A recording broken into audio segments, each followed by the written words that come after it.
প্রিয় ভাই বোনেরা, আমাদের আরেকটি বিষয় আজ অনুধাবন করতে হবে, বাস্তবতা বুঝতে হবে। স্বৈরাচারের ফেলে যাওয়া যে দলবাজ উচ্ছিষ্ট প্রশাসনের চলমান ষড়যন্ত্রের কাছে কিন্তু এখনো আমরা দেখতে পাই যে বর্তমান এই অন্তর্বর্তীকালীন সরকার মাঝে মাঝেই অসহায় বা বিপর্যয় বোধ করছেন। এর অবসান যদি না হয় তাহলে দেখা যাবে যে এদের বেড়াজালে আবদ্ধ বর্তমান অন্তর্বর্তীকালীন সরকার ছোট ছোট বিপর্যয়কে একসময় মহা বিপদ হিসাবে নিজেদের সামনে দেখতে পাবেন এবং স্বাভাবিকভাবেই তখন প্রতিকারের পথও হয়ে যাবে অত্যন্ত সংকীর্ণ। প্রিয় ভাই বোনেরা, আমাদের সকলকে একটি বিষয় বুঝতে হবে, অনুধাবন করতে হবে।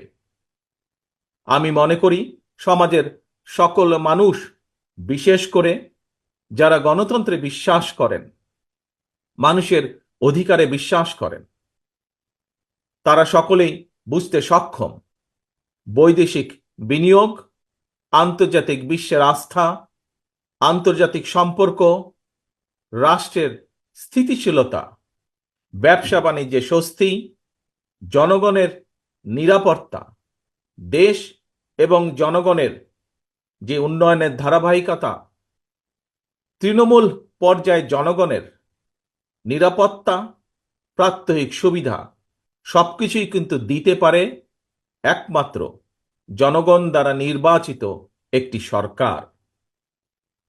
আমাদের যদি এই বিষয়গুলোকে খেয়াল রাখতে হয় তাহলে অবশ্যই নির্বাচিত সরকারের কোনো বিকল্প নেই।